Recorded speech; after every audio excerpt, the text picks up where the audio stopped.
Euh,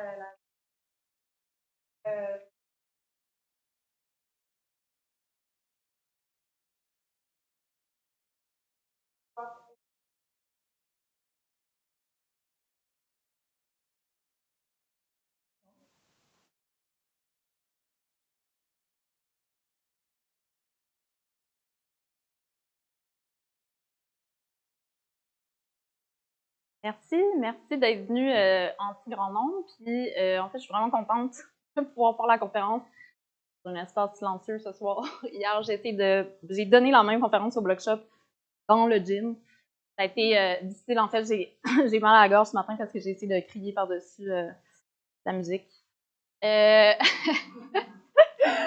Pour la petite histoire, en fait, j'ai recommencé à faire de l'escalade ici en 2018 parce que quelqu'un m'avait tiré au tarot. Il m'avait dit quelque chose du genre je vois des roches, je vois de la forêt. Et je pense que j'étais déjà dans une quête je me cherchais, j'ai souvenir là, que je me cherchais un hobby, là, puis j'essayais des trucs vraiment aléatoires, là, comme j'ai fait des cours de swing, j'ai fait des cours d'équitation. Là, j'étais comme, je dois recommencer à faire de l'escalade. Puis j'ai un ami avec qui j'avais déjà grimpé il y a extrêmement longtemps, qui s'entraînait ici, puis il m'a amené ici. Et depuis ce jour, à moins d'être blessée, je grimpe 3 fois par semaine.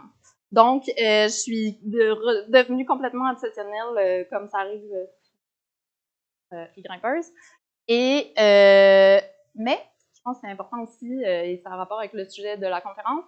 Rapidement, bon, il y a un truc qui a rapport avec le sujet de la conférence, c'est que c'est de la logistique quand même, s'entraîner en voix parce qu'il faut trouver des partenaires. Moi, en plus, à ce moment-là, ayant des séminaires, je changeais d'horaire à chaque session, fait que c'était compliqué au niveau de mon horaire, mais je trouvais aussi ça compliqué au niveau des avances non sollicitées. Et donc, rapidement, j'ai changé mon abonnement au Block Shop. Et le Block Shop, c'est là où, en fait, j'ai eu pour la première fois l'idée de cette recherche. Donc, je devais pas du tout faire cette recherche.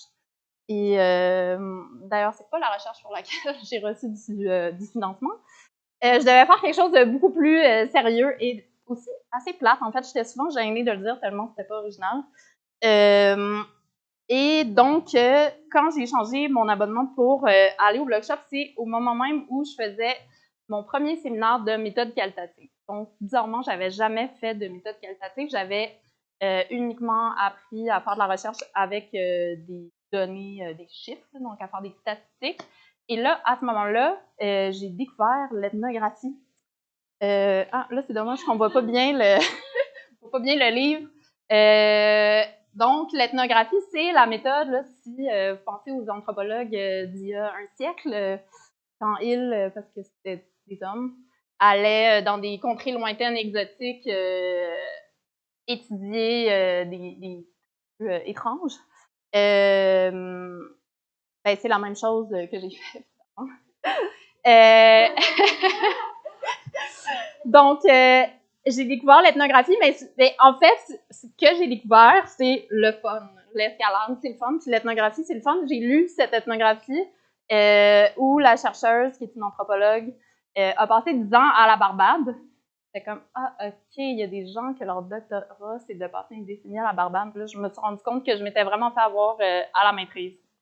Et quand je suis allée au Block Shop, ça m'a frappé en fait que dans cet espace-là, pour moi, puis vous me direz si vous êtes déjà allé au Block Shop et que vous connaissez la comparaison entre ici et le Block Shop, c'est vraiment un endroit particulier qui a ses propres codes culturels, qui a sa propre hiérarchie. Pour moi, ça a été immédiatement frappant. Il y a une façon particulière d'être cool, de s'habiller. Et donc, j'ai fait le rapprochement, donc en étudier des groupes aux mœurs particulières et l'ethnographie. Au début, j'ai dit en blague que j'allais faire une ethnographie du Block Shop. Finalement, dans mon séminaire de méthode qualitative, je devais faire un travail de fin de session, puis j'arrivais pas à trouver d'angle qualitatif à ma recherche place. Donc, je me suis dit, bon, je vais me gâter un peu, là, je vais faire pour le fun, je vais faire un travail comme si j'allais vraiment étudier le blog shop. Et ça fait que j'ai commandé ce livre. Alors l'autre, je veux juste souligner, là, si jamais vous voulez à l'ethnographie, c'est vraiment excellent. Celui-là, il n'écrivait pas à la chercheuse pour lui dire, donc c'est une des rares autres sociologues qui a fait un travail doctoral sur l'escalade. J'en connais 4 en tout. Donc, pas super bon, mais je lui dois quand même, en fait, de m'avoir fait découvrir tout un champ de recherche que je ne savais pas qu'il existait. En fait, il existe comme non, je dirais une vingtaine là, de chercheurs qui travaillent sur le genre dans les sports de mode de vie. Donc, j'ai réalisé, en fait, que ça pouvait être un travail sérieux de faire ça. Donc, les sports de mode de vie, ce sont des sports comme le surf, le snowboard, le skateboard, qui ont pour particularité qui sont tellement prenants en fait pour les participants et participantes que souvent ces gens-là vont réorganiser toute leur vie autour de leur sport. Donc, évidemment, leur temps libre. Si vous faites... Ah oui, d'ailleurs, est-ce qu'il y a des gens qui font pas d'escalade pour que je sache à quel point je dois traduire les termes d'escalade? 2 personnes? Faites-moi signe si jamais... Ah, pardon, 3, 4. Dans la conférence, là, j'ai fait un gros effort pour vulgariser les termes de sociologie ou en tout cas d'enlever ceux qui n'étaient pas nécessaires à la compréhension, mais ça se peut que j'oublie à certains moments là, que je sorte des termes d'escalade si on ne connaît rien. Dites-le moi. Les sports de mode de vie, donc, c'est des sports qui sont tellement prenants pour les participants et participantes qui organisent toute leur vie. Donc, leur temps libre, mais souvent aussi le temps de travail. Beaucoup de gens vont décider de travailler moins à temps partiel, de façon saisonnière, à distance, etc., pour pouvoir consacrer plus de temps à leur sport. Ils vont réorganiser tout leur budget, en fait, autour de ça, donc déprioriser d'autres sports de vie pour mettre plus d'argent là-dessus. Tout le temps qui est consacré, ça va entraîner une restructuration du cercle social parce qu'ils passent leur temps à faire de l'escalade, donc ils sont tout le temps avec des gens qui font de l'escalade, donc leurs amis, mais on va, en fait, la conférence porte essentiellement là-dessus, aussi leur vie romantique. Et c'est à cause de cette façon particulière de vivre, quand on fait un sport de mode de vie, qu'on peut parler d'une sous-culture. Fait que pour les besoins de cette conférence, on va simplement définir une culture comme un ensemble de façons de faire pour un groupe donné. Donc, ça peut être un petit groupe comme un lieu de travail. Ça peut être un immense groupe comme un pays. Donc, il y a des façons de faire, des façons de vivre sa vie qui sont particulières à l'univers de l'escalade. Donc, quand j'ai découvert qu'il y avait tout un champ de recherche vraiment sérieux, j'ai compris qu'en fait, c'était possible de faire un travail de niveau doctoral sur l'escalade. Là, éventuellement, j'ai laissé derrière moi le blog shop. Et en fait, quand j'ai commencé à me familiariser avec la littérature sur le genre dans les sports de mode de vie, la vaste majorité des articles se concentraient à expliquer pourquoi, malgré l'absence de règles qui empêchent les femmes de participer, contrairement au sport qu'on dit conventionnel, où il y a des équipes de gars puis des équipes de filles, puis c'est une règle. Là, il n'y a pas de règle, mais on voyait, du moins dans les débuts, des recherches sur le sujet dans les années 90, qu'il n'y avait pratiquement aucune femme dans aucun de ces sports-là. Donc, les chercheurs, c'était surtout des femmes, essayaient d'expliquer qu'est-ce qui se passe, dans le fond, dans les dynamiques de groupe pour que les femmes se sentent à ce point peu les bienvenues. Par contre, au fil des décennies, comme vous le savez, ou comme je vous l'apprends pour les gens qui ne font pas d'escalade, il y a de plus en plus de femmes. C'est vrai aussi dans les autres sports comme le surf, le snowboard et même le skate. Donc, il y a vraiment des changements démographiques importants dans les dernières décennies. Il y avait moins d'articles qui traitaient de ça. Quand ils traitaient de ça, ils se concentraient vraiment à documenter, dans le fond, les stratégies de résistance des femmes à leur marginalisation. Fait que dans le fond, l'image que ça donnait, c'est vraiment comme les hommes poussaient les femmes à l'extérieur de ces sous-cultures-là. Les femmes dans le sens inverse pour rentrer. Moi, je suis arrivée, j'ai approché ma prise de données avec cette image-là en tête qui correspondait aussi à l'époque avec ma vision des relations de genre.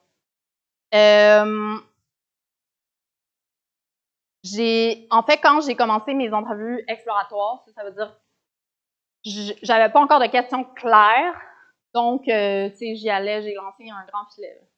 Je me suis vite rendu compte en fait que la majorité des femmes que j'interviewais avaient été initiées à l'escalade ou amenées à un niveau, disons, plus élevé par un chum.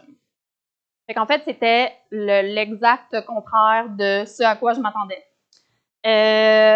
Et avec le temps, je me suis rendu compte aussi que, dans le fond, les relations hétéros, qui étaient les mêmes qui les faisaient rentrer, étaient aussi la raison pour laquelle elles avaient du mal à progresser en statut dans la communauté d'escalade. Je vais vous expliquer qu'est-ce que j'entends par progresser en statut plus tard dans la conférence. Donc, le phénomène que j'ai appelé la trappe à fourmis, c'est le résultat des dynamiques dans les couples hétéros. C'est bon, une petite gorgée d'eau.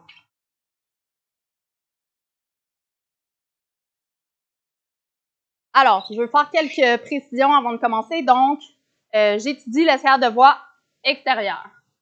J'ai délimité la communauté que j'étudiais à l'Amérique du Nord.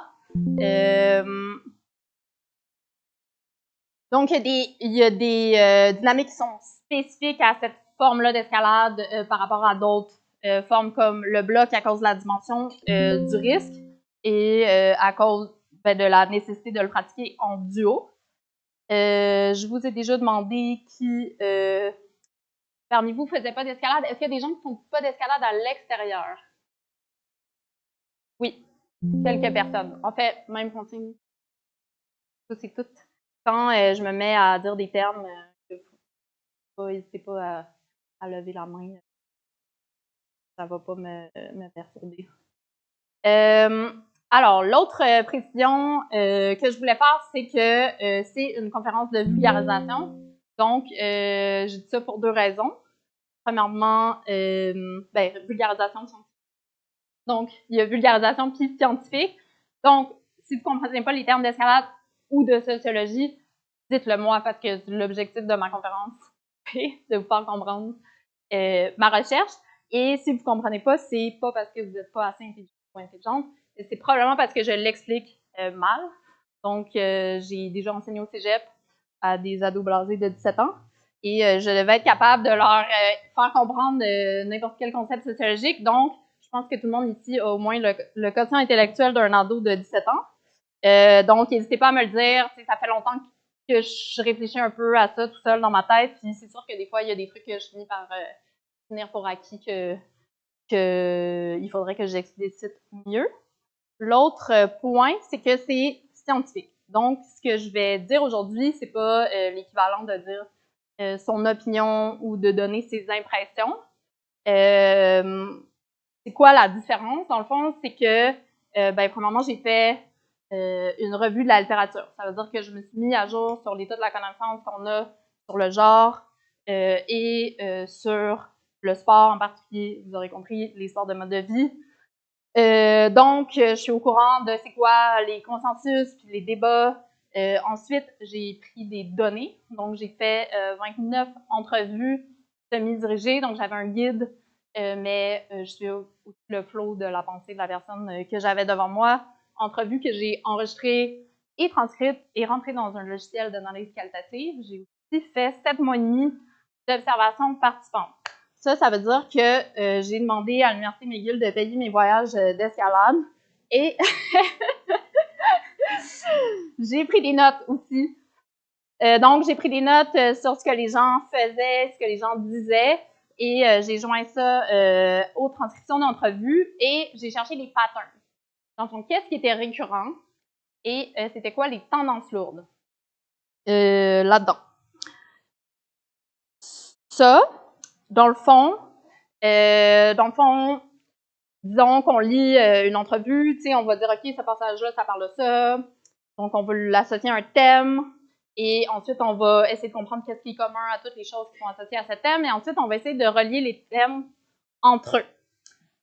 Ça, dans le fond, c'est le résultat de 3 ans de travail. Donc, c'est pas une image que j'ai prise des internets, mais c'est vraiment comme le réseau conceptuel qui m'a permis de vous fournir l'explication que je vais faire, voyons, un doctorat en littérature française, de vous expliquer ce que je vais vous expliquer aujourd'hui. Donc, c'est ça qui est différent dans, entre dire son opinion et une conférence de vulgarisation scientifique. Donc, je vais dire des tendances lourdes et auxquelles il va souvent y avoir des exceptions. En fait, moi, il y avait des exceptions dans mes données. Je m'assurais qu'elles restent exceptionnelles. Sinon, ben, je les considérais pas comme des tendances lourdes. Et vous allez sûrement en connaître aussi. Et ça, c'est bien normal. Et ce qu'il faut comprendre, c'est que les exceptions vont pas invalider les tendances lourdes. Donc, pour faire un petit parallèle avec un sujet qui, j'espère, va être très consensuel, c'est-à-dire la santé des gens, si on dit, ce qui est le cas, que dans les populations inuites, on observe un taux de plomb plus élevé dans le sang que dans la population générale canadienne, même si quelqu'un dit « Hey, moi j'ai trouvé 10 Inuits qui n'avaient pas de plomb dans leur sang », on va pas faire comme « Ah, pas besoin d'intervenir, finalement tout va bien ».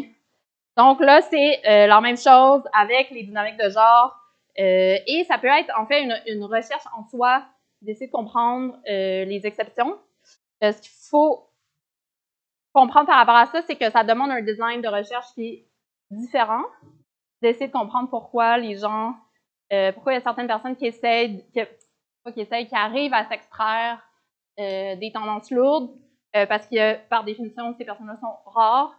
Et donc, c'est pas des gens sur qui on va juste tomber. Dans le fond, souvent, on fait comme un appel de recherche de participants. Moi, c'est pas ça que j'ai fait, donc je peux pas nécessairement toujours expliquer pourquoi il y avait des gens, parce que j'en ai pas assez pour trouver des patterns entre elles. Donc, j'ai pas nécessairement d'explication à mes exceptions, mais c'est des formes de recherche super intéressantes aussi. Ah oui, hier, j'ai complètement oublié, parce qu'en fait, après avoir beaucoup travaillé pour présenter quelque chose qui était le plus clair possible, je me suis gâtée à la fin en rajoutant des images qui apportaient absolument rien à la conférence, mais qui me faisaient beaucoup rire. Donc, celle-là, j'ai oublié de l'expliquer. Mais je vais vous l'expliquer après vous avoir fait ma précision en étant bizarrement à côté dans le ficus. J'ai un bac en bio en même temps. Une précision qui est vraiment importante, c'est que ma conférence, elle porte sur les dynamiques des couples hétéros. C'est-à-dire que je vais passer comme 98% du reste du temps à vous parler de gens qui vivent dans la norme, autant au niveau de leur genre que de leur sexualité. Et ça, c'est fait exprès. Il n'y a presque pas de recherche qui porte sur les hétéros en tant qu'hétéros. Dans le fond, on a beaucoup de recherches sur les couples et pendant longtemps, quand on faisait des recherches sur les couples, il y avait beaucoup de ces recherches-là qui n'impliquaient que des personnes hétéros parce que c'était ça que les chercheurs et chercheuses concevaient comme des couples. Puis là, à un moment donné, on s'est dit, ben non, il y a aussi des couples homosexuels et là, on les a étudiés en tant que forme de couple particulière. Mais moi, dans le fond, dans ma conférence, j'essaie de renverser cette particularité-là parce que la relation hétérosexuelle aussi est une forme de relation particulière. C'est celle que je veux problématiser aujourd'hui. Donc, mon but n'est pas d'invisibiliser les personnes queer. J'ai interviewé et observé sur mon terrain les personnes queer, mais dans l'optique de comprendre les personnes hétérosexuelles. Donc, qu'est-ce qui était spécifique aux personnes hétérosexuelles? Et aussi pour pouvoir les regarder de l'extérieur à travers les yeux des personnes queer.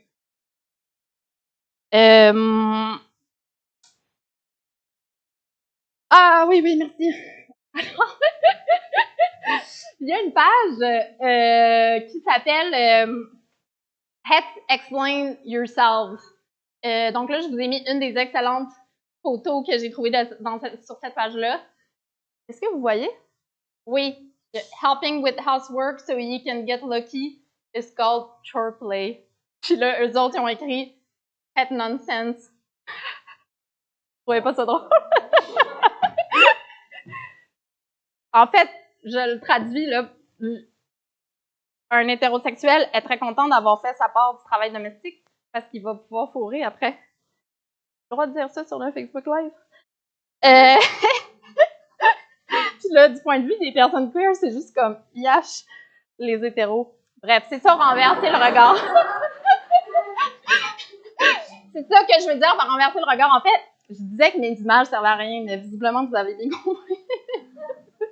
Donc, on arrive enfin à la raison de cette conférence. Je vais vous présenter mes résultats en 2 étapes faciles, c'est-à-dire que, dans un premier temps, je vais vous expliquer pourquoi c'est plus facile pour les femmes de rentrer dans la communauté d'escalade, et ensuite pourquoi c'est plus difficile pour elles de progresser, et c'est ça qui fait que j'ai appelé ça la trappe à fourmis. Vous connaissez la métaphore? Oui. OK, super. Alors, bon. J'ai demandé à Laurie de venir pour carrer de toutes mes jokes. Ah, on voit pas. Ah, comment? C'est un petit peu sur le. Non, mais les titres sont importants parce que j'ai passé beaucoup de temps. Oui?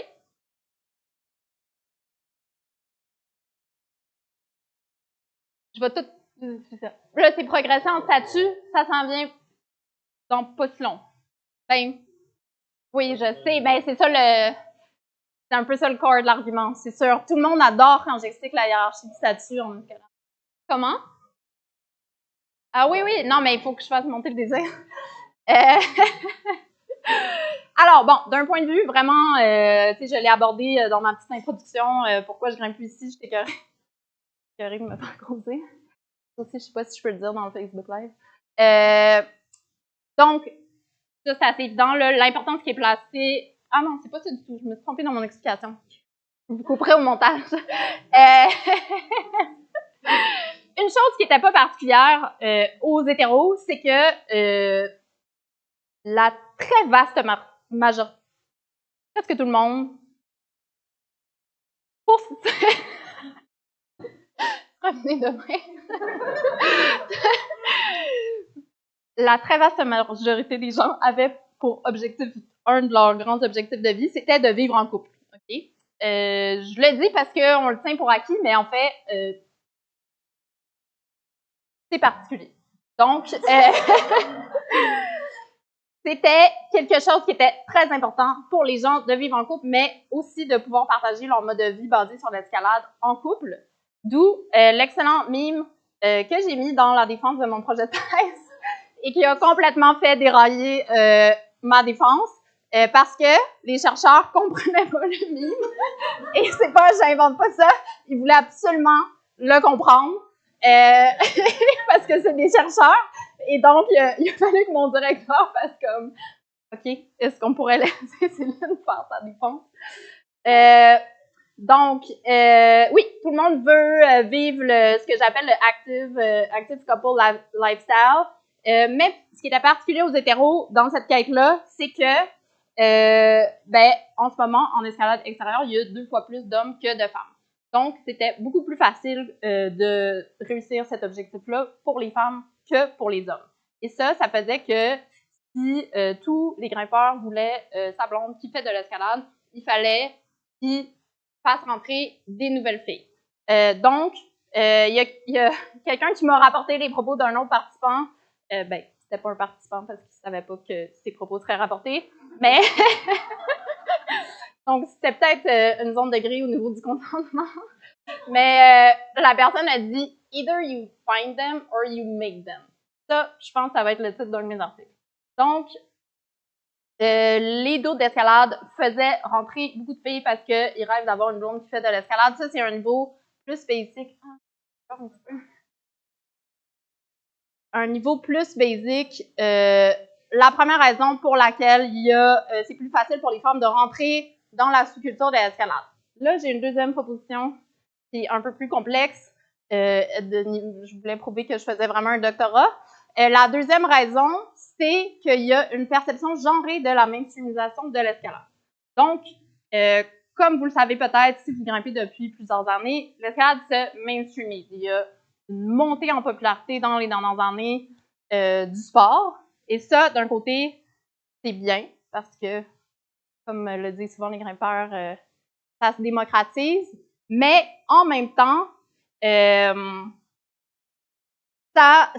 c'est une menace à l'identité des grimpeurs et des grimpeuses. Et donc, si on se ramène, par exemple, aux années 70, où l'escalade, c'était une coupe de dirtbags à Yosemite, c'était tous des gens marginaux qui ne fitaient pas dans le reste de la société, qui se retrouvaient entre eux, puis qui étaient comme « Oh mon Dieu, il y a d'autres gens comme moi, je ne suis pas seule », ça créait un fort sentiment d'appartenance, en fait, et ça leur procurait une identité vraiment particulière, celle de grimpeurs, qui n'étaient pas comme les autres, mais qui appartenaient à ce petit groupe relativement exclusif de personnes.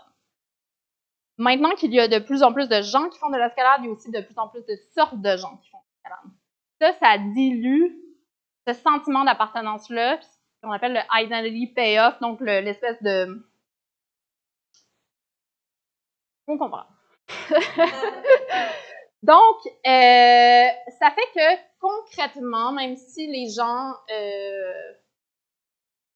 se disent en faveur, peuvent se dire en faveur de la démocratisation de l'escalade, dans la pratique, il y a beaucoup de réticence à intégrer les nouveaux et les nouvelles qui arrivent du gym. En fait, il y a une certaine hostilité même, il peut y avoir une certaine hostilité envers les grimpeurs de gym. Et ça, souvent, ça va être justifié par une série de comportements qui sont jugés disgracieux, qui vont leur être associés. Par exemple, grimper en force plutôt qu'en finesse. Être obsédé par la performance, par les justes de cote, se vanter. Pas connaître l'éthique de l'escalade, donc, par exemple, comme montré sur l'image, faire des tick marks, donc identifier les prises à utiliser. Ah, hein? Pour que ça ressemble plus comme au gym. Ensuite, surestimer ses connaissances, des manips, s'aventurer dans des choses qu'on n'aurait pas dû, être dangereux, stresser les autres au crag. Donc, tout ça, c'est des comportements qui sont associés aux grimpeurs de gym et qui font que les gens ne sont pas super excités de les intégrer.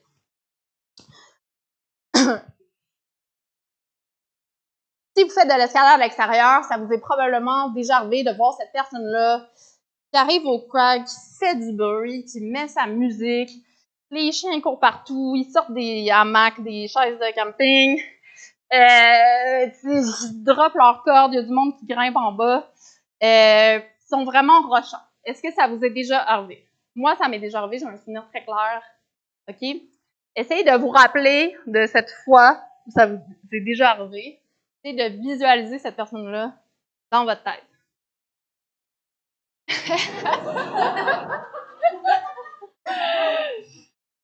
Si ça vous est pas arrivé, essayez d'imaginer quelqu'un qui répond à la description que je viens de faire.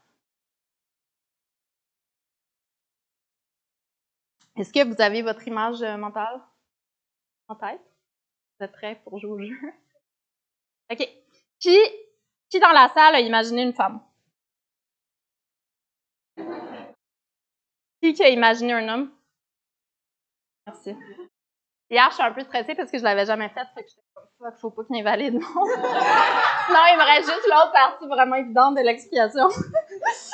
Oui, effectivement. Donc, la perception du grimpeur de gym, c'est une perception qui est genrée au masculin. Donc, pour cette deuxième raison, c'est aussi plus facile pour les femmes de rentrer dans la culture de l'escalade extérieure.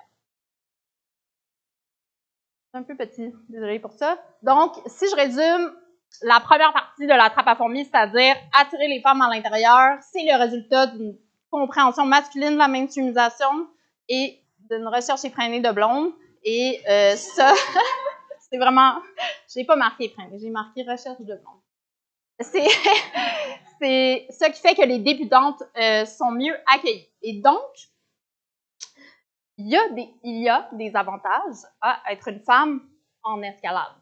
Et j'ai même envie de dire, mais là, j'ai une autre... Marie-Ève bouge tes oreilles. J'ai envie de dire, il y a des privilèges à être une femme. C'est une proposition que je fais. Et ça, à mon avis, c'est important pour comprendre pourquoi les femmes acceptent le reste de ce que je vais expliquer.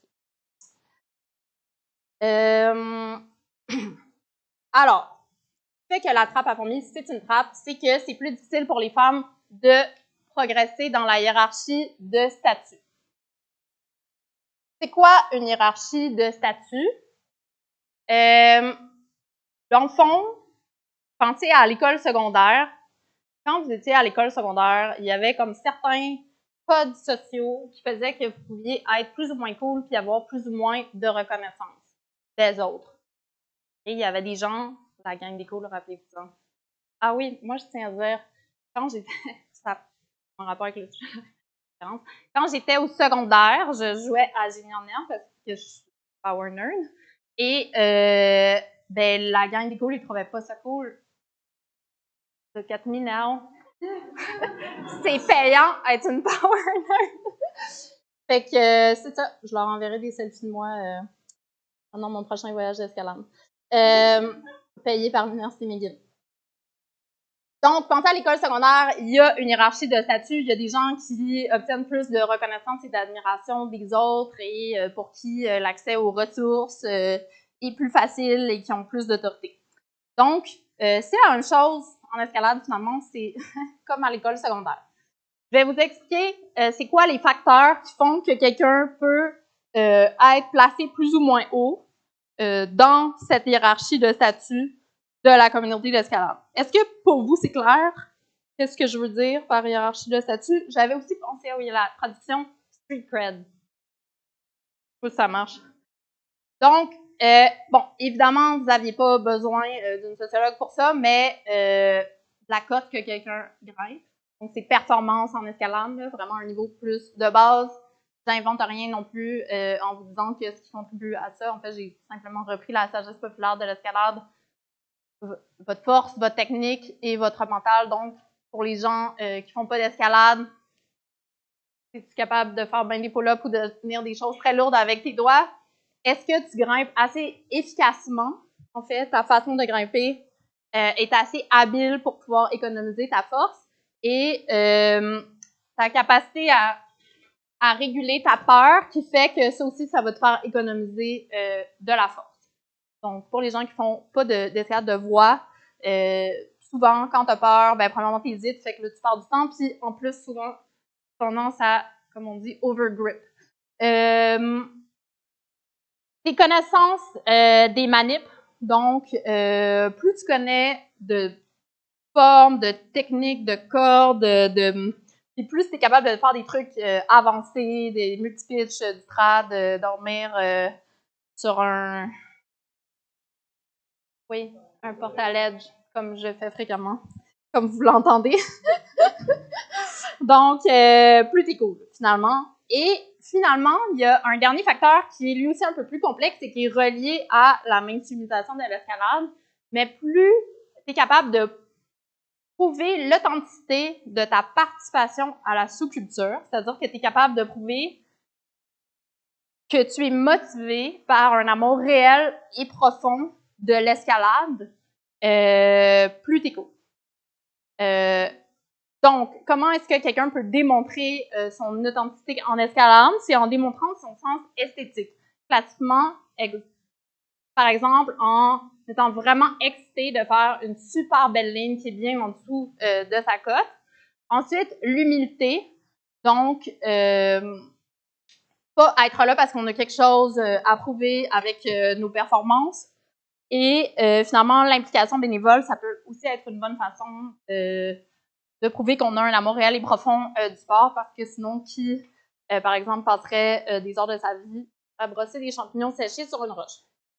Donc,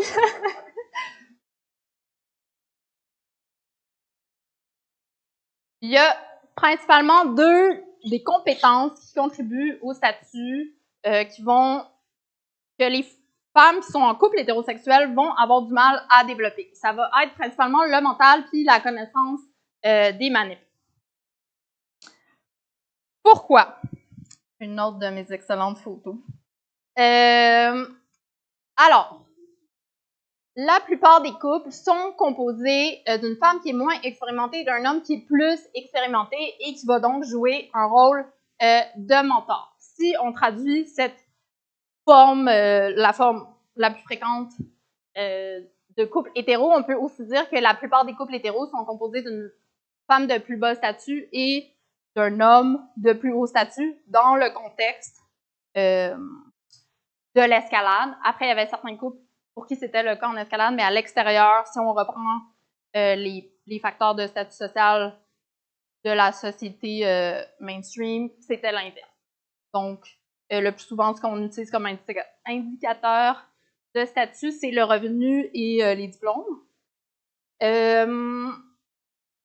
Donc, pourquoi est-ce que la plupart des couples hétéros avaient cette configuration-là? Tout simplement parce que ce que les femmes trouvaient, séduisant chez un homme, c'est qu'il les dépasse. Et les hommes, à l'inverse, ne se sentent séduisants pour une femme que s'ils peuvent l'impressionner, donc la dépasser. Ça veut dire, si je le traduis en termes un peu plus subversifs, pour qu'on s'ennuie pendant la période de discussion, que la culture hétéro célèbre la supériorité masculine. Il y a un consensus, en fait, parmi les hétéros, que ce qui est désirable, c'est la supériorité masculine. Les hommes veulent montrer leur supériorité, les femmes elles sont attirées, se montrent attirées par ça. Et en fait, quand j'observais ou interviewais des couples qui étaient asymétriques en faveur de la femme, c'était souvent vécu comme une situation inconfortable. Donc, c'est comme ça que je sais que c'est une norme, là. C'est pas que les autres étaient comme, t'as pas le droit de faire ça, mais c'était vécu comme quelque chose qui était pas normal. Par exemple, ma recherche était tellement longue que c'est des participants qui ont le temps de se faire une nouvelle blonde et de casser. Donc, j'ai un participant de recherche qui s'est fait une nouvelle blonde, qui avait 7 ans de plus que lui, qui avait un doctorat, qui avait une maison, qui grimpait un petit peu plus fort que lui, qui savait faire du trad, puis lui non. Et elle devait venir nous rejoindre où est-ce qu'on était, puis là, il m'en parlait, et il a dit, honnêtement, je sais pas qu'est-ce qui l'intéresse chez moi. Donc, il se sentait, en fait, inadéquat dans la relation.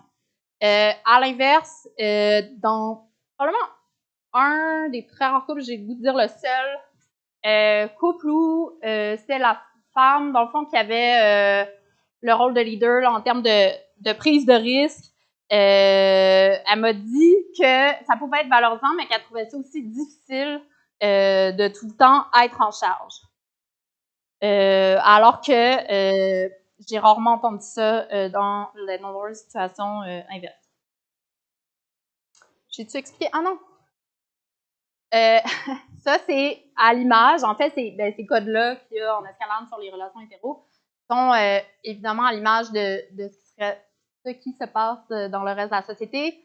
Ce qu'on observe, en fait, avec les données démographiques sur le mariage et la cohabitation, c'est que la plupart des hommes settle down. En fait, dans tous les groupes sociaux, sauf vraiment au sommet de la hiérarchie sociale, en moyenne, on observe que les hommes sont avec des femmes qui ont moins de revenus et moins de diplômes. Ça va se refléter aussi dans les préférences esthétiques des hétérosexuels, si bien que si monsieur est plus petit que sa conjointe, il peut se procurer une paire de chaussures pour remédier à cette grave tort.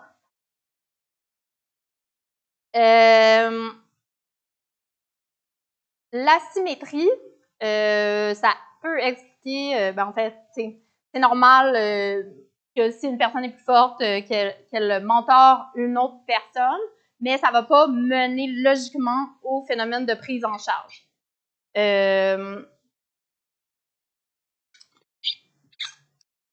Il faut qu'il y ait une deuxième partie à l'explication pour comprendre pourquoi il y avait ce phénomène-là qui était si fréquent dans les couples hétérosexuels. En fait, j'ai observé, et honnêtement, je suis pas au courant qu'il y ait d'autres recherches qui aient dit ça, ou en tout cas pas de cette façon-là, que les gens avaient des comportements qui étaient plus stéréotypés au niveau du genre dans un contexte hétéro. Par exemple, les femmes qui étaient en relation hétéro grimpaient avec leur chum allaient souvent rapporter se sentir plus vulnérables quand elles grimpaient avec lui. Exemple classique, pleurer. Donc, il y en a beaucoup qui m'ont dit que ça leur arrivait souvent de pleurer avec leur chum alors qu'elles ne faisaient jamais ça avec d'autres partenaires. Donc, ça fait ressortir des stéréotypes de la féminité comme la vulnérabilité, la fragilité. Elles allaient souvent s'appuyer sur lui. Donc, par exemple, le chum allait évaluer si il pensait qu'elle serait capable ou pas de faire une voie où il était responsable, par exemple, d'aller chercher le matériel si elle décidait d'abandonner ou de mettre une moulinette. Donc, ça faisait ressortir la passivité. C'est bien. En fait, il y en a beaucoup qui s'en rendaient compte de ça. Pas dans ces termes-là, évidemment, mais qui se rendaient compte, en fait, que grimper avec leur chum, ça freinait leur développement comme grimpeurs, puis qu'ils allaient chercher à grimper avec d'autres partenaires. Et en fait, la plupart des grimpeurs qui étaient vraiment compétentes que j'ai rencontrées, c'est-à-dire qui étaient confiantes dans leur habileté au niveau des manips puis du lead. C'était des femmes qui avaient trouvé des moyens de se développer à l'extérieur des relations hétéro, par exemple, trouver des moyens où ça avait juste à donner de même dans leur vie. Des femmes qui avaient été initiées, par exemple, par des amis, des membres de la famille, ou qui avaient vraiment des pratiques séparées de leur chum, qui avait, par exemple, un chum qui fait du bloc, elle faisait de la voix, puis chacun fait son affaire. Les hommes, c'était surtout dans le moment de la séduction hétéro que ça faisait ressortir, en fait, qu'ils avaient des comportements qui étaient comme plus stéréotypés. Classiquement, les hommes rapportaient mieux grimper s'il y avait des filles qui les intéressaient, qui les regardaient. Donc, c'est drôle, mais en même temps, je sais pas. Alors, si on contraste, en fait, ces récits-là où, tu sais, c'est comme si ça polarisait les comportements, tu sais, des deux côtés spectre de genre. Quand j'ai interviewé Nicole, qui est une participante lesbienne, que je lui ai demandé comment ça se passait avec son ex quand elle grimpait ensemble, elle m'a dit hey, c'est vraiment bizarre. Des fois, j'ai comme l'impression que je deviens comme Superwoman, que plus rien, j'ai plus peur, pantoute. Puis, il y a des fois où je me montre plus vulnérable que je le ferais avec mes partners hommes. Elle m'a dit avec qui elle essaie d'être one of the boys. Fait que c'est pas comme je l'ai pas placée devant cette dichotomie-là, c'est vraiment elle qui m'en a parlé. Fait que c'est comme si elle me disait moi, dans un contexte de couple, j'ai le droit de tout faire, en fait. Toutes les cartes sont sur la table. Donc, ça n'avait pas cet effet-là d'exacerber des stéréotypes de genre pour Nicole, le fait de grimper en couple.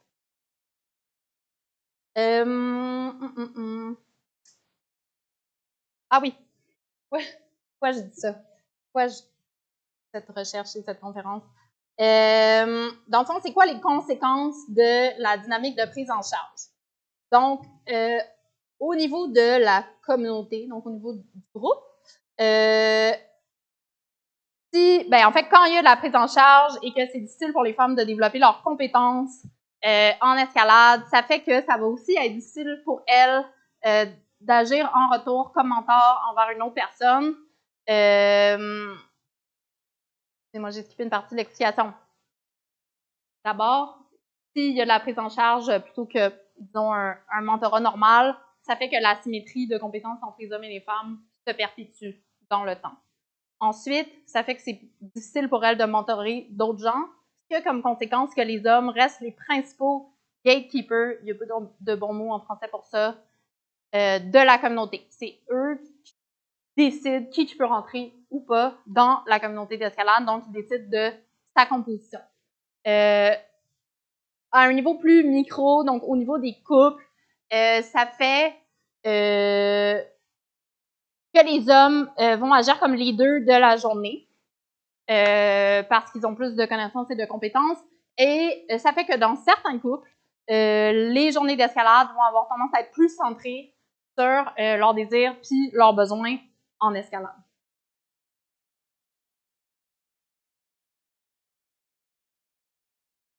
Ces dynamiques-là que je viens de vous décrire, ils étaient souvent vécues comme normales et elles passaient inaperçues parce qu'elles étaient vécues dans l'intimité. Donc, pour la plupart des gens, c'était vraiment comme c'est juste que ça adonne. C'est juste que ça adonne que dans leur couple, eux autres sont en couple avec quelqu'un. Ben là, je parle d'un point de vue d'une femme, là. Elle, ça adonne qu'elle est en couple avec quelqu'un qui a plus d'expérience et donc, évidemment, c'est normal qu'elle s'appuie sur lui. Et ça adonne qu'elle, par exemple, un discours qui revenait fréquemment, avait peur des hauteurs. Fait que c'était vraiment vécu comme un espèce de concours de circonstances qui leur était particulière. Moi, mon travail, en fait, c'est de vous montrer que si c'est des dynamiques que vous vivez, ce ne sont pas des circonstances particulières parce que c'est ce que la majorité des gens vivent dans les couples hétéros. C'est des tendances qui sont sociales, qui sont causées par une culture qui est particulière, c'est-à-dire des façons de faire particulières. Puis, cette même culture-là, elle-même, tu sais, j'espère que ça ressort de ma conférence, sinon je vais juste le dire, qu'on comprend que c'est pas juste que ça adonne, donc c'est pas comme une culture aléatoire, c'est une culture qui est reliée à des intérêts parce qu'elle distribue le pouvoir inégalement dans la communauté d'escalade. Puis ça allait être plus frappant pour les personnes qui arrivaient de l'extérieur de la culture hétéro. Par exemple, quand j'ai interviewé Anne, qui est une participante qui avait juste eu des relations lesbiennes avant d'être en couple avec un gars qui l'a initié à l'escalade de voie, quand je lui ai demandé comment ça s'est passé, son initiation, dans le fond, elle m'a dit, puis là, j'aimerais ça vous lire un extrait d'entrevue parce que je trouve que ces mots sont très évocateurs. Elle m'a dit, "It was a tough thing at the beginning of our relationship, of him being in the position of teacher and me being like student in a way that I was not totally happy with. I want to feel on an equal footing in a relationship. So it's just a little tricky when he has all the knowledge and equipment and teaches me. I was hesitant to enter into a relationship where I felt like I was less powerful." Alors, si je résume le phénomène de la trappe à fourmis, d'abord, il y a de plus en plus de femmes en escalade et c'est plus facile pour elles de rentrer parce que tout le monde veut vivre le lifestyle en couple, mais pour les hétéros, il y a 2 fois plus d'hommes que de femmes.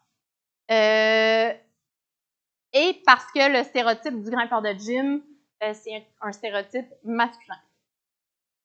Par contre, le progrès est plus difficile pour les femmes à cause du phénomène de prise en charge qui est causé par des relations qui, pour la plupart, sont asymétriques en faveur des hommes et le fait que les hétéros vont avoir des comportements qui sont plus stéréotypés au niveau du genre dans le contexte de leur relation.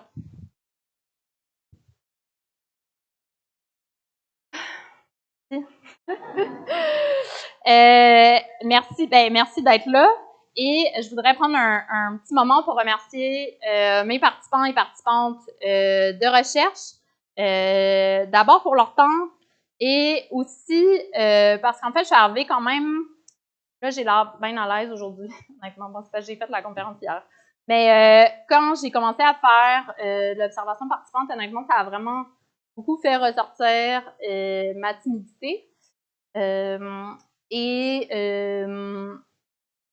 Au début, je me rappelle quand j'ai fait mon terrain exploratoire, je pense que j'étais vraiment awkward avec ça, puis j'avais de la misère à dire aux gens « OK, là, j'étais venue pour moi, mais là, finalement, je vais faire un séminaire à distance, puis là, il faut que je fasse des exercices d'observation, puis là, finalement, je vous observe. » Mais une fois que j'avais comme déposé mon projet de thèse, je suis retournée sur le terrain pour faire mon vrai terrain, que j'ai commencé à dire aux gens « Allô, là, ben, pour grimper comme vous, mais aussi un petit peu pour vous observer, ça a très rapidement été normalisé, dans le fond. Ça a très bien été accepté parce que tout le monde est weird. Fait que j'étais juste comme une énième personne weird. J'étais la weird qui prend des notes.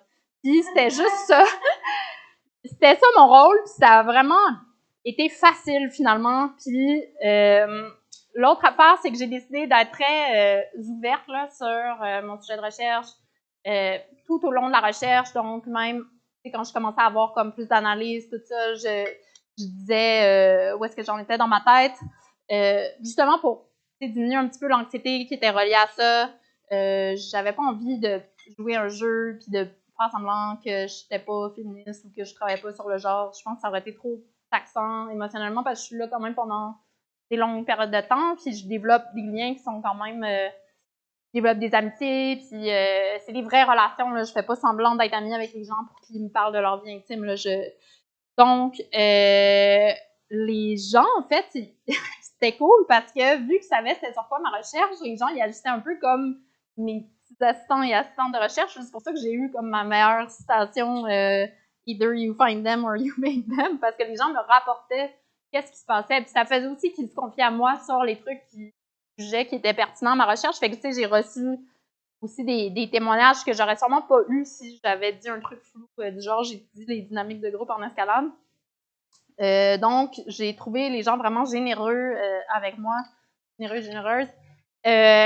Puis, l'autre affaire que j'avais envie de dire, cette photo de moi en train de travailler derrière un truck sur le bord de la plage, en fait, ça m'a fait vraiment beaucoup de bien, cette découverte-là. La découverte de la sculpture d'escalade, là, ça a été soulageant à beaucoup d'égards pour moi, comme personne qui fait des études à un âge avancé, parce que j'ai rencontré tellement de personnes de mon âge qui avaient des vies complètement non conventionnelles et qui se torchaient, en fait, des attentes de la vie d'adulte. Tu sais, qui en avaient vraiment rien à cirer de pas avoir de carrière ou, tu sais, de pas atteindre les codes là, de réussite sociale. C'est comme si jusque-là, je savais pas qu'on n'avait pas le droit. Comme...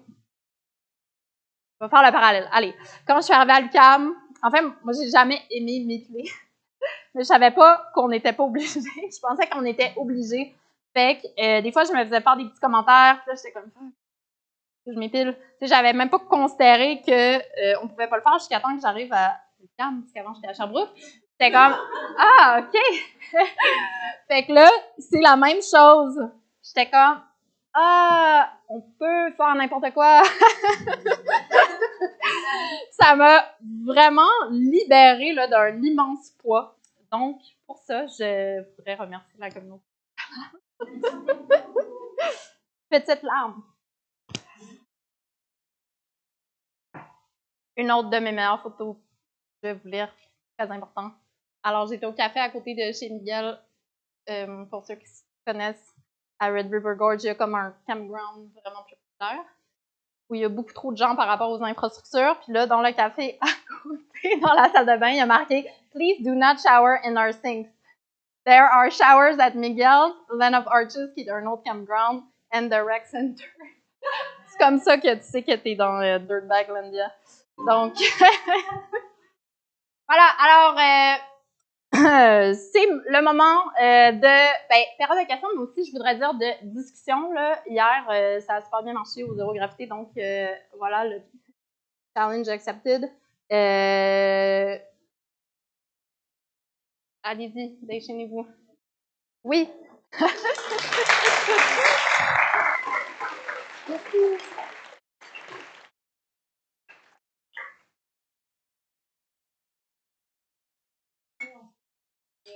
Oui.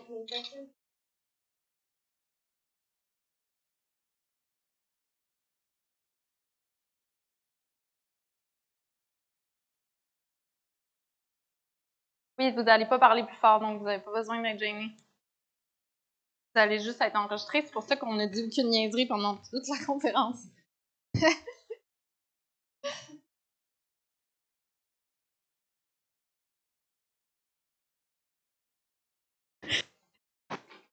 OK. Ben dans le fond, je sais pas si j'ai perdu le fil un peu, mais j'avais des questions plus par rapport à la méthodologie. Oui, Tu sais, tu as dit que tu as fait de l'observation participante puis des oui, entrevues semi-dirigées. oui. Puis je me demandais comment tu avais sélectionné tes participantes Ouais, bonne pour tes... question. Alors, quand j'ai Sur fait quels mes critères? entrevues exploratoires, honnêtement, ma méthode, c'était de laisser. Bon, je n'avais pas de mobilité, je me suis cassé la rotule comme une championne. Donc, ma méthode, c'était d'interviewer. Mais ça a marché parce que tout de suite, ça m'a mis sur la piste de l'hétérosexualité. En fait, sauf qu'au début, là, OK, dans le fond, ben, t'as l'air quand même de connaître les méthodes qualitatives. Je suis en anthropologie, c'est pour ça. Ah, bon. Ouf, attention, faut pas que je dise trop mal. En fait, moi, c'est ça. J'ai l'impression, ma recherche, là, que pendant comme 3-4 ans, j'étais comme dans une pièce sombre. J'y allais à tâtons, puis j'essayais de toucher des choses pour comprendre j'étais dans quelle sorte de pièce. Fait que quand j'ai fait mes entrevues exploratoires, au début, j'ai surtout été intriguée par le fait que les hommes initiaient femmes. Donc, j'ai vraiment mon projet de recherche, j'avais fait une proposition sur les changements de la masculinité. C'était supposé d'être ça, ma recherche. Donc, ensuite, ce que j'ai fait dans un deuxième temps, au niveau de la sélection des entrevues, parce que, est-ce que tu veux aussi que j'explique, mettons, la sélection des sites d'escalade, ou toi, c'était vraiment au niveau des entrevues, ou les deux? Tu peux le faire. C'est intéressant. Ouais, OK. Alors, ma sélection, dans le fond, dans ma deuxième round d'entrevue, j'ai essayé d'interviewer, dans le fond, des hommes avec qui, tu sais, j'avais comme un bon lien. Mettons que je savais que ça serait facile pour eux de se confier à moi et de m'assurer d'avoir comme une diversité d'hommes. Fait que je voulais pas qu'il y ait juste des hommes blancs, je voulais pas qu'il y ait juste des jeunes, puis qu'il y ait juste des Canadiens puis des Américains. Fait que j'ai essayé comme de diversifier, puis un coup, j'avais l'impression d'avoir compris des patterns communs, dans le fond. J'ai essayé de commencer à cibler ce que je pensais être des exceptions. Dans le fond, à aller chercher comme les cas exceptionnels pour mieux comprendre, dans le fond, le pattern semblable, mais ça n'a pas eu l'effet que je pensais. Parce que finalement, même mes exceptions, dans le fond, ils s'ancraient pas mal dans en fait, ce que je vous ai expliqué aujourd'hui. Au niveau des sites, honnêtement, là, c'est vraiment la facilité. Genre, en fait, la première fois, c'est ça, c'est comme opportuniste, là. La première fois, j'étais au Mexique, j'étais là, c'est là que j'ai fait mon terrain exploratoire. La deuxième fois, mettons, en termes de réajustement, où est-ce que j'avais jamais conduit plus que 2 heures toute seule avant de faire ma première visite ethnographique avec ma minivan. Fait que, tu sais, j'étais comme réalistement, je vais aller dans les places plus proches dans l'Est, là, sur la côte Est. Quand j'ai dit ça aux gens que j'avais jamais conduit, tu sais, je parlais à des dirtbags qui passent leur temps là, à traverser de la Californie au Kentucky, qui étaient comme quoi? C'était comme inconcevable. Donc, troisième fois, tu sais, j'ai voyagé avec quelqu'un justement qui traversait les États-Unis pour aller dans l'Ouest. Donc, c'est ça. C'était vraiment comme facilité d'accès. C'est un peu ce qu'une personne qui fait des voyages d'escalade fait, de toute façon. C'est comme des voyages opportunistes. J'ai essayé d'aller dans des sites, dans les sites qui sont les plus gros, où il y a des... C'est assez gros pour qu'il y ait des campgrounds, ou que ce soit des campgrounds de grimpeurs, et donc je peux vivre ma vie de tous les jours avec des grimpeurs. Fait que, je pense dans mon projet de thèse, là, j'avais, en fond, c'était comme ma liste de cadeaux de Noël, là, mais j'avais expliqué que ça serait opportuniste au niveau du timing. Dans le fond, quand je serais prête à aller sur le terrain, puis là, mois par mois, j'avais écrit, c'est où les plus grosses destinations que tu peux aller à chaque mois. Fait que là, tu sais, que c'était aussi un peu toutes les places où j'avais envie d'aller. Fait que, je sais pas si ça répond à ta question. C'est bon. Mais sinon, j'ai une autre question. Ouais. Par rapport à l'âge, je sais pas si c'est une variable que tu as considérée, mais est-ce Oui. que si oui, est-ce que tu as remarqué des différences? Non, c'est un des trucs que j'ai droppé, en fait. Au début, je pensais que les jeunes étaient plus progressistes, mais à un moment donné, il y avait trop d'exceptions, puis c'était trop le chaos, là, en fait, dans cette tendance-là, fait que j'ai droppé ça. OK. Ouais. J'ai pas été capable de voir de tendance. Ben, c'est intéressant. Merci. Ouais. En fait, il y a beaucoup de recherches qui disent le contraire, là, que les jeunes qui ont, ça, c'est des plus vieilles recherches aussi, mais mettons, années 2000, que les jeunes, ils sont comme plus machos, puis que les vieux, ils sont encore là, un peu pour montrer leur masculinité. Moi, je pensais que les jeunes étaient plus progressistes parce que là, il y a comme un renouveau. Ça affecte surtout les plus jeunes, là, qui sont moins ancrés dans... Mais À l'intérieur du couple hétéro, ça reste que ces dynamiques-là persistent. En fait, c'est que je peux pas... Tu sais, il y avait pas de tendance claire dans qui était plus progressiste, moins progressiste avec l'âge. OK. Merci. Ça, il y avait... Merci. Oui.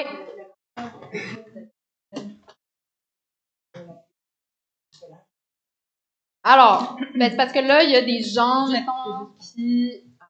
Alors, il y a une différence entre comme les données démographiques que j'ai sur les gens que j'ai interviewés, parce qu'à la fin, je leur pose une série de questions démographiques, donc je connais leur âge précis. Mais après, moi, j'ai interagi, là, tu sais, j'ai un tableau, là, interminable avec... J'ai juste noté, mettons, les gens avec qui j'ai échangé des contacts, mais juste ce tableau-là, il fait genre 250 personnes, tu sais, fait il y a du monde, j'ai comme une idée, là, je suis capable de dire, mais tu sais, je dirais début vingtaine, les plus jeunes, tu sais, je pense pas avoir rencontré de personnes de 18-19 ans. Puis, j'ai déjà grimpé avec des gens dans la soixantaine, peut-être même un monsieur de 60 ans, je pense. Soixantaine, quelques-uns, mais tu sais, il y avait quand même, en escalade extérieure, c'est quand même assez différent, je pense, des autres cultures, là. Il y a quand même au niveau de l'âge, là, il y a une grande diversité de personnes. J'ai rien à... Ok. Donc, tu as parlé du couple hétéro et comment le couple était un peu la porte d'entrée des femmes dans le milieu de la sous-culture. Ouais. Et après, les dynamiques hétéro qui font qu'il y a une difficulté à progresser. Ouais. Mais est-ce que cette difficulté à progresser est propre couple hétéro ou dynamique hétéro? C'est-à-dire, est-ce que quand on est des amis, mais des amis qui sont dans des dynamiques hétéro, on voit aussi une difficulté de progression des femmes dans un groupe de gars, par exemple. Donc, quoi des amis? Genre des gens qui sont pas queer, quoi. Des personnes... Non, ok, des amis. Ouais, des amis. Dont l'orientation sexuelle, ouais. C'est d'être hétéro, mais eux, leur relation, c'est d'être des amis. Ouais. Il n'y avait pas beaucoup moins... En fait, c'est ça, ça faisait pas ressortir... S'il n'y avait pas d'intérêt hétérosexuel, je dirais même que des fois, le genre était comme absent de ces dynamiques. Ok. Intéressant. Ça avait moins, voire pas d'importance. Oui. Oui. Je voulais savoir si tu avais été initié à l'escalade par un chum. Non. C'est ça qui a fait que je m'attendais pas à ça. Mais j'ai pu... Ah non. j'ai pu faire l'expérience, mettons, d'être à l'escalade de glace, et donc vivre beaucoup de ces... Est-ce que tu grimpes encore avec un chum le cas échéant? Ou c'est quelque chose que tu ne pratiques plus? T'es pas obligé de répondre. Non. Mais plus sérieusement, je voulais savoir... c'est beaucoup dans le constat. Est-ce que tu as des hypothèses de qu'est-ce qui cause ces dynamiques-là? Est-ce que c'est historiquement... que tu l'as expliqué un peu qu'il y avait plus d'hommes qui étaient là au début, donc par la force des choses, c'est une culture qui se développe. En fait, j'ai découvert, pendant longtemps, j'ai dit que c'était un milieu justement qui avait été historiquement à prédominance masculine, puis qui était en changement, là, disons, en période conditions. Mais en fait, j'ai découvert que vraiment longtemps, après avoir dit ça pendant vraiment longtemps, j'ai lu un livre sur l'histoire de l'escalade. Puis j'ai été vraiment surprise d'apprendre que, en fait, du moins c'est ce que c'est la proposition du chercheur, mais que jusque dans les années 50, en fait, c'était assez mixte. Puis l'escalade se pratiquait surtout au sein de clubs qui étaient beaucoup plus démocratiques, puis qui étaient très axés sur justement l'initiation, puis la sécurité, puis la mission des gens qui avaient plus d'expérience, c'était vraiment de montrer aux nouveaux et aux nouvelles. Et à un moment donné, il y a eu comme une volonté des gens de centrer l'escalade plus sur leur, comme de s'émanciper pour pouvoir comme progresser dans leur escalade. Donc, les clubs ont fini par se démanteler. Puis il y a eu un tournant là, à partir des années 60 où l'escalade était plus centrée sur les performances individuelles, sur la prise de risque. C'est devenu beaucoup plus masculin. Fait qu'on voit comme une corrélation dans le temps entre le risque, dans le fond, et la présence des femmes. Fait que aujourd'hui, l'escalade devient moins risquée. Là. Il y a qui explique probablement aussi pourquoi il y a plus de femmes. À quel point, historiquement, d'où est-ce que ça venait, tout ça? Pourquoi est-ce qu'on est dans cette situation-là aujourd'hui? Mais bon, après, j'imagine que ça découle aussi de... C'est ça, mais en fait, moi, je voulais vraiment mettre... J'ai pas d'histoire originelle du patriarcat à proposer, mais je voulais mettre l'accent sur, en fond, le rôle que les codes hétérosexuels ont. Donc, ça, mon explication. Mon explication, c'est que si c'était pas de ça, tu sais, que dans le fond, l'hétérosexualité, c'est un gars plus fort avec une fille moins forte, puis c'est comme si les filles devenaient plus filles, mais au sens vraiment stéréotypé, puis les gars plus gars au sein de ces interactions-là, il y aurait pas cette stagnation-là. Est-ce que je sais pas si l'histoire est importante dans cette explication-là. Est-ce que tu as des recommandations? Oui, la question de conférence. Ouais, en fait... On grimpe en gang de filles? Ça, c'est un peu comme la recommandation... c'est quand je disais la littérature sur les stratégies de résistance, c'était comme un des trucs qui revenait souvent, mais... Alors, là, c'est drôle parce que j'ai eu les mêmes... En fait, je vais pas me recycler. Je vais redire les mêmes choses. Dans le fond, la non-mixité, ça peut être bien pour, je dirais, 2 ou 3 choses principales. Donc, pour avoir un break, pour développer ses capacités de leadership, donc enlever comme les personnes qui prennent trop d'espace pour pouvoir soi-même comme apprendre, dans le fond, par exemple, à enseigner à autrui sans qu'une autre personne vienne intervenir. Ça peut être bien aussi pour être exposé à des modèles féminins là, auxquels on n'aurait pas pu être exposé dans d'autres circonstances. Mais en soi, ça ne peut pas être la stratégie finale parce que en non-mixité, il n'y a pas le moment de la confrontation. Il y a juste un moment d'empowerment féminin, mais j'espère qu'aujourd'hui, j'ai réussi à vous démontrer que les dynamiques de genre, c'est vraiment une danse à deux. Donc oui, cette passivité-là ou vulnérabilité-là, il y a des moyens d'apprendre à la contrer, mais il y a aussi tout l'autre versant qui ne va pas être remis en question en non-mixité. Donc la non-mixité, c'est pas suffisant. Avant de donner les conférences, j'ai participé à un podcast aussi, ça, je pense qu'on avait comme... J'avais pas préparé ça, mais c'était comme la révolution en 4 étapes faciles. Là. Fait que je pense que la première, ouais, effectivement, c'est grimper sans son chum pour se développer, mais ça, les gens font déjà ça, ils ont déjà compris tout seul. Ensuite, la deuxième, c'était comme aborder, dans le fond, les dynamiques de prise en charge dans les couples hétéros, puis essayer de les... Ça veut pas dire non plus comme devenir fasciste, puis je ne vais plus jamais chercher mes dégaines, même si je suis en train de vomir sur la paroi, tu sais, mais en fait, de prendre conscience de ces dynamiques-là, puis à certains moments, faire comme, OK, là, on est en train de le faire, tu sais, Est-ce qu'on ne pourrait pas faire d'autres choses? Ensuite, la troisième étape, c'était remettre en question, dans le fond, nos préférences romantiques et sexuelles. Ça, souvent, il y a beaucoup de résistance des gens parce que c'est vraiment vécu comme quelque chose comme d'instinctif, là. Les gens n'aiment pas qu'on leur fasse remettre en question leurs préférences. Préférer des hommes plus grands, aimer les femmes asiatiques, tu sais, mais je pense que c'est non seulement possible, désolée, ouais, et c'est non seulement possible, mais c'est nécessaire de le faire. Ensuite, la quatrième étape que j'avais oublié de dire, j'avais pas pensé à la j'ai pensé après, je lui ai demandé de rajouter peut-être dans les commentaires, mais c'est valoriser les autres relations dans nos vies. Je pense que la centralité des relations de couple, C'est gossant.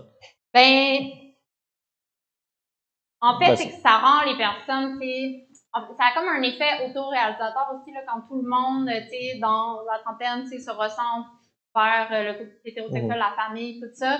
Ça rend les autres personnes autour d'eux et elles, très vulnérables, en fait, et les oblige presque à eux et elles aussi se mettre à la recherche de cet idéal de vie-là, même si c'était pas ça leur but premier, parce que sinon, c'est vraiment beaucoup d'isolement, en fait.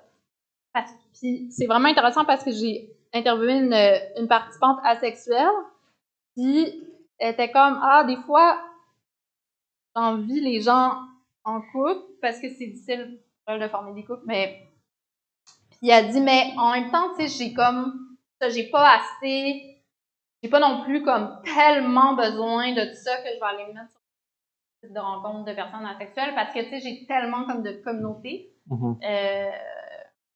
Puis ça m'a vraiment fait du bien d'entendre ça. Que effectivement, tu sais, t'avais pas besoin d'être désespéré d'être en couple quand t'avais un genre de support social autour de toi. Le support social, là, je parle pas de l'assurance maladie, là, mais vraiment comme, tu sais, je sais pas, je dis ça parce que j'ai fait ça aujourd'hui, là, mais je viens de déménager, genre, puis là, j'ai réglé comme 1 milliard d'affaires tout seul, là, puis tu sais, des fois, là, un petit voisin, là, qui beau, là, tu sais, ça m'aurait fait du bien, tu sais. Mettons, je me serais pas dit comment, mais je me suis pas dit ça, là, mais je pense que j'aurais pu me dire ça, mettons, l'année passée. J'aurais pu me dire ça l'année passée, comment, mon Dieu, ma vie serait tellement plus facile si j'avais un chum, puis maintenant, je me dis, ma vie serait tellement plus facile si mes voisins... Si t'as besoin d'une drill, on n'habite pas loin. Hein? Si t'as besoin d'une drill, on est à 4 points de rue, je pense. Ah oui? C'est ça un escabeau? Non, mais j'ai une drill. J'ai une échelle semblable. Mais j'ai une drill parce que... On a pas de long. Oui, j'avais une question là, dans la mesure où il semble suggérer comme une transposition de dynamique hétérosexuelle, comme tu le montres avec tes photos, en fait, du groupe Facebook At Nonsense. Il semble suggérer qu'il y a comme une transposition des dynamiques hétérosexuelles vers la culture de l'escalade, mais en quoi on peut finalement appeler ça une sous-culture? Alors, oui, c'est ça. C'est ça, je pensais avoir compris. En fait, moi, je dirais que l'escalade, c'est une contre-culture parce que sur l'acte capitalisme, pour le dire là, dans le mot de sociologue. C'est-à-dire que les grimpeurs et grimpeuses, même s'ils ne se le formulent pas nécessairement dans ces termes-là, sont vraiment en résistance avec les injonctions du capitalisme, de productivité, de consommation. Dans le fond, c'est vraiment comme si tout le monde vivait comme les grimpeurs et grimpeuses, je pense.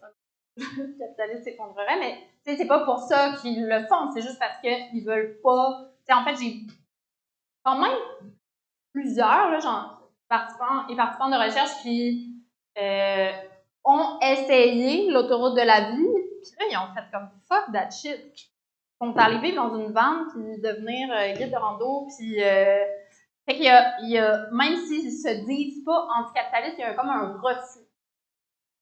C'est vraiment sur cet axe-là Puis, à mon avis, bon, là, j'ai dit que l'histoire de l'escalade est peut-être pas importante là-dedans, mais en même temps, oui, parce que, dans le fond, les personnes qui ont fondé qui ont les dirtbags originales, là, mettons, c'était surtout des hommes, fait qu'ils ils ont comme refusé les choses qui étaient difficiles pour eux, mais il n'y a pas ce même questionnement-là au niveau des normes de genre. Donc, puis des codes de l'hétérosexualité. Fait qu'au niveau du genre et de la sexualité, c'est pas du tout, ou peu, pas du tout, là, c'est peu contre-culturel. Il y a des choses, là, moi, je trouve ça le fun, mettons, en escalade, là, moi, j'ai développé une présentation de moi qui est moins féminine, là, depuis que je suis dans la... Puis moi, j'aime ça, moi, c'est quelque chose qui me fait du bien, parce que c'est plus confortable et moins compliqué. Et l'escalade, pour moi, ça a été un environnement favorable pour cette transition-là. Mais, bon, ça reste superficiel, là, comme... Je sais pas si ça répond à ta question. Oui? Oui? Oui? Ouais, ben dans la question précédente, là, il y avait, on demandait la question générale, qu'est-ce qu'on fait? Puis j'ai entendu surtout des réponses pour les femmes, j'ai l'impression. Peut-être que je me trompe. Oui. Là. Est-ce qu'il y aurait des avenues pour les hommes qui veulent être alliés, par exemple? Non, c'était juste l'étape 1. Après, c'était remettre en question si vous êtes hétéro, les prises en charge dans votre couple. L'étape 2, c'est quoi? C'est important de ne pas oublier les étapes si on veut faire la révolution rapidement. L'étape 1, en fait, c'est juste de ne pas grimper avec son chat, mais effectivement, souvent, les gens vont, les femmes. Enfin, il y a juste l'étape 1 qui s'adresse aux femmes, parce qu'après, c'est remettre en question les dynamiques de prise en charge, remettre les préférences en question, les préférences sexuelles. Là, ça s'applique aux deux côtés. Là, c'est comme, en fait, pourquoi, si une femme te dépasse, pourquoi tu te dis pas c'est formidable que je vais pouvoir apprendre de cette personne? Plutôt que, mon Dieu, je suis pas assez bon pour cette personne-là. Je vais pas aller lui parler. Puis l'étape 3, 4, c'est de développer plus, se concentrer, décentrer le couple en fait. Rencontrer des amis. C'était qui là? Donc non, c'était pas, ça s'adressait pas en particulier femmes.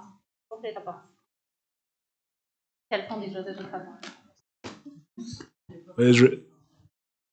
De pas faire la résistance à la... Je sais pas s'il y en a. Tu sais, quand il y a comme un qui va comme déranger direct. En fait, c'est que j'en vois tellement pas souvent. J'en ai tellement pas vu souvent, en fait, des groupes de femmes qui sont entre elles, que j'ai... Oui?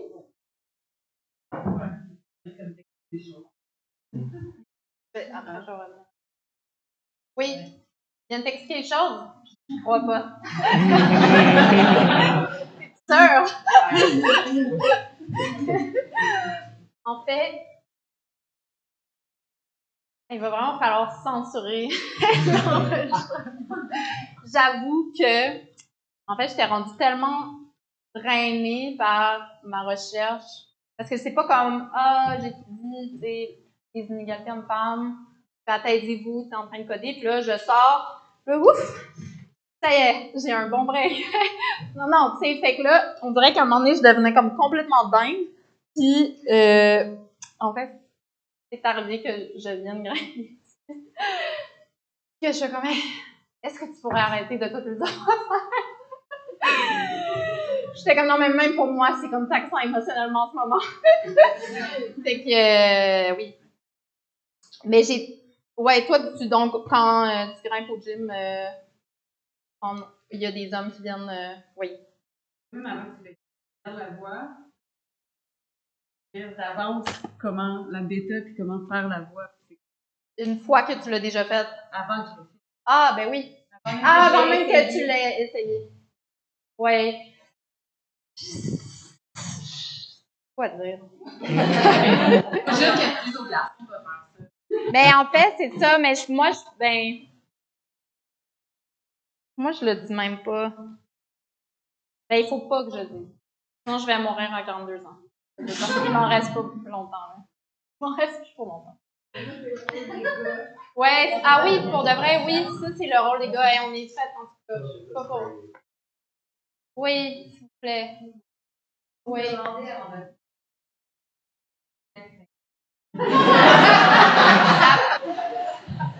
L'affaire, c'est que je trouve, tu sais, il faut tenir en compte aussi, tu sais, mettons, des personnalités qui vont se développer souvent chez les femmes. Moi, honnêtement, mettons, tu sais, je sais pas, je suis déjà allée grimper avec un gars, puis là, tu sais, je parle de ma recherche, tout ça, fait que là, il me demande, tu sais, c'est-tu correct si j'enlève mon chandail? Puis là, j'étais comme, je vais pas dire non. Tu sais, je vais pas le dire. Fait que je suis même, tu sais, je suis même pas sûre, tu sais, que c'est efficace de dire. Je sais pas si on peut compter sur une femme pour vraiment te dire que t'es dérangeante, tu sais. Moi, en tout cas, je compterais pas là-dessus.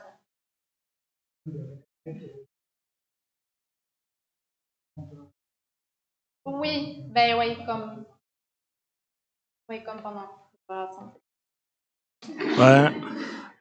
Tu disais que toi, tu avais étudié, genre, les femmes qui ont été initiées par des hommes. Est-ce que tu as pu suivre après si ces femmes-là, elles initiaient d'autres personnes? Et est-ce que c'était des femmes plus des hommes? Ou est-ce qu'il y avait une tendance qui allait dans ce sens ou pas du tout? Alors, si les femmes continuaient à grimper avec leur chum, je te dirais qu'en général, c'est limiter leur capacité à initier d'autres gens. C'est pas impossible, mais dans le fond, à cause du développement plus limité des compétences, c'est plus difficile en moyenne. Donc, moi, j'ai observé que, en fait, les femmes que j'ai observées agir comme mentor, c'était souvent des femmes qui s'étaient développées en escalade de l'extérieur des relations hétéro. Ça veut pas dire qu'elles n'étaient pas en relation hétéro, mais exemple, moi, je me suis fait mentorer en trad par une femme. Son chum, il fait de l'escalade, mais c'est pas comme sa passion, là, tu sais. Lui, fait surtout du sport, puis elle est vraiment comme fanatique de multiples de trad. Fait que, tu sais, ils ont vraiment comme des pratiques séparées. Ça serait comme un exemple comme Canani. C'est une personne qui est développée comme de façon indépendante.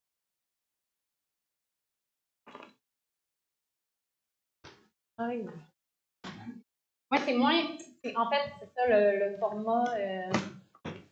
C'est plus agréable pour la présentation, mais au niveau de la discussion, en fait, c'est que vous n'allez pas vous répondre entre vous à cause de l'enjeu. Ouais. Il faut on le saura pour la prochaine. C'est un peu dans le même sens, plus dans le poser des exceptions. Fait que tu avais dit que tu te concentrais pas tant sur les exceptions. Parce que comme. Mais je peux en parler, là. Okay. C'est juste que je vais avoir du mal à les expliquer. OK. Ben, un peu dans le même sens, mais par rapport, admettons, à des femmes qui ont été initiées à l'escalade autres que dans des relations hétérosexuelles, fait avec des femmes ou bien des amis hommes platoniques. Est-ce que, une fois qu'elles, disons qu'elles ont déjà comme établi leur propre espace dans la communauté, on va dire, puis tombées dans une relation hétérosexuelle avec un partenaire d'escalade, est-ce qu'il y avait une différence sur comment que sa relation hétérosexuelle allait avoir un lieu ou elle allait aller dans le slope? Alors, en fait, c'est que la dynamique de mentorat, en fait, l'asymétrie des relations allait comme se reproduire à tous les niveaux de violence. OK. Donc, par exemple, une femme qui grimpe en bloc puis qui était comme bien établie là-dedans allait se faire initier à la voix. Une fille qui faisait du sport qui était bien établie là-dedans allait se faire initier au trad, etc. Donc, finalement, ça se reproduisait. Puis après, il y avait même, alors, les couples, par exemple, qui étaient... il y avait des couples qui étaient comme asymétriques en faveur des femmes au niveau comme de la cote. Mais finalement, c'était quand même les gars qui étaient en charge à cause de l'aspect comme des connaissances techniques puis de la gestion de la peur. Fait que même si la fille grimpait plus fort, en termes vraiment purement de cote, le gars allait être en charge. OK. Donc,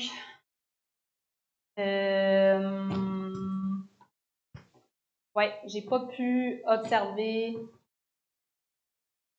c'est ça, j'ai trouvé comme un cas où, mettons, une femme avait comme plus d'expérience au niveau des techniques, même si le gars grimpait plus fort, puis elle l'a comme mentoré au niveau des techniques, puis que personne n'a trouvé ça mal. T'sais, ils ont pas ils m'en ont pas parlé comme quelque chose qui était particulier, awkward, malaisant, ou ils m'en ont parlé comme si c'était tout à fait naturel, chacun séparément, là.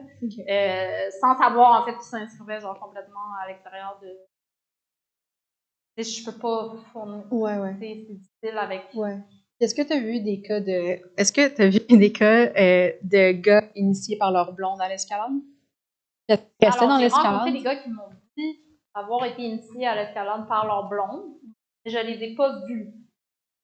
Alors, ça fait pas que je les crois pas, hein.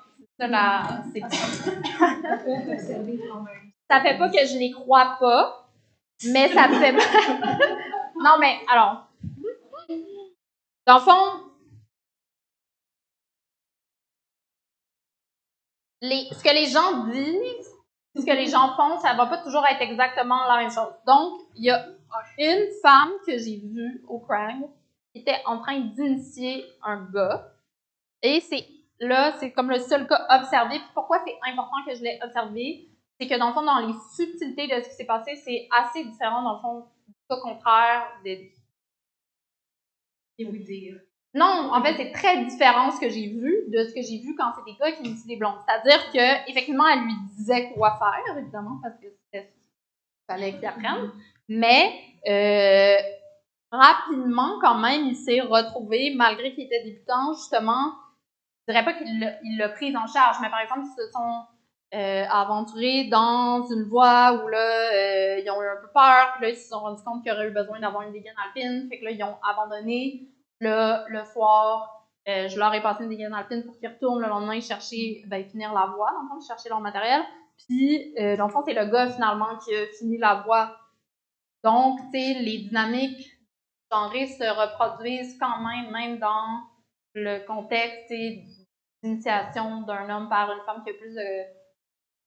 Parce que là, c'est l'affaire de la gestion du mental que comme dessus là, par rapport aux connaissances techniques de comment nature, comment on fait. Ouais. J'ai une question qui est un peu en lien avec de ce qu'on parle en ce moment. Un phénomène que j'ai remarqué dans les derniers 10 ans d'escalade que j'ai, c'est que les femmes qui sont introduites un peu dans la trappe à fourmis, dans des situations où est-ce qu'ils sont en couple hétérosexuel, puis finalement finissent par être en rupture, puis deviennent autonomes, puis même deviennent vraiment très performantes. Puis finalement se sortent de la trappe à fourmis, puis deviennent cette minorité de femmes-là. Ben, commencent à subir des conséquences où est-ce qu'ils deviennent victimes d'attention ou justement d'idolisation et non sollicitée masculine. Est-ce que c'est quelque chose que tu as remarqué dans tes témoignages de la minorité des femmes où est-ce qu'ils finissent par se sortir de la trappe à fourmis? Ben, c'est sûr que ça, c'est un cas classique, là, mettons, tu passes avec ton chum, puis là, soudainement, c'est comme détacher une balle. Non, mais ça revenait souvent, là, que cette histoire-là qu'après, tu sais, même des gars me racontaient ça, tu sais, quand on s'est laissé après de bonne, j'étais pas super étonnée. Mais en fait, c'est parce que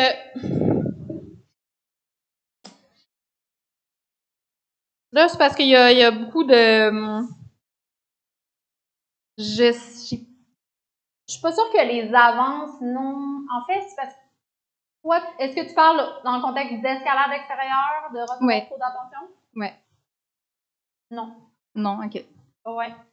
Vraiment comme au niveau de la séduction, là. Oui. Ou est-ce que, tu sais, une femme hétérosexuelle qui redevient célibataire dans le milieu, puis qui est performante, qui est autonome ou quoi que ce soit, ben là, ça crée cette espèce d'engouement-là chez les hommes qui recherchent tellement une blonde, puis là, ils se disent « Oh mon Dieu, cette femme-là qui est sur ce piédestal, je dois absolument la séduire, mais cette femme-là n'a peut-être pas nécessairement envie d'avoir cette attention-là ou ces approches-là. » Fait que même si on finit par se sortir de la trappe à fourmis, on subit quand même les conséquences de la masculinité dans le domaine. Ben, alors, effectivement quelqu'un qui m'a dit everyone at the campground is waiting in line for the next girl to break up. Mais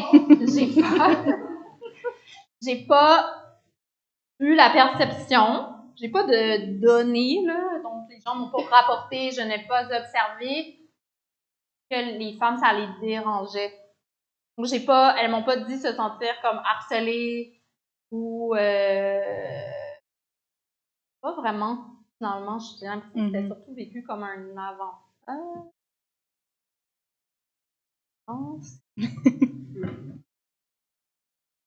Merci, c'était juste la curiosité. C'est un phénomène que j'ai remarqué un peu, puis ça me touchait beaucoup. Mais c'est sûr que les femmes en...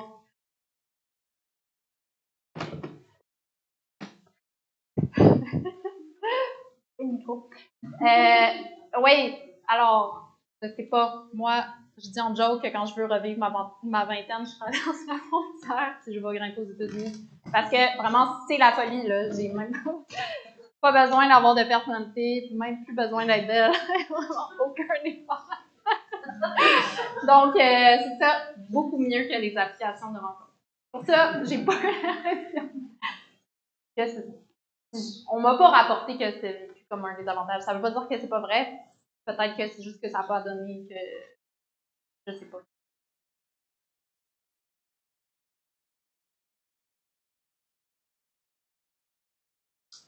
Donc, vous connaissez comment vous émanciper de Tinder. Ça marche juste pour les femmes, je pense. Oui, dans les personnes que j'ai